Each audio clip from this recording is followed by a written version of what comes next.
everyone, welcome back to another video from Crazy Gamer. Today we are going to be learning how you can easily upgrade your farm in Palmon Survival game. First of all, launch open your Palmon Survival game on your device and make sure that you head to your base and tap on your farm. Well, this is my farm, so let me tap on that. Once you do that, you'll see this menu where you'll see a green button popping up.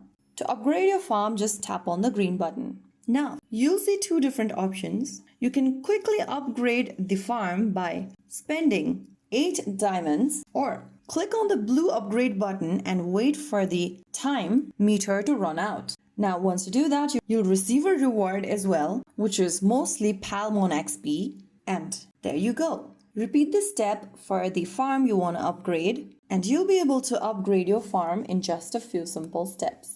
Keep repeating this process and slowly expand your base. Each upgrade makes a big difference in your survival progress. So there you have it. If you found the video helpful, don't forget to like, share, and subscribe to our channel.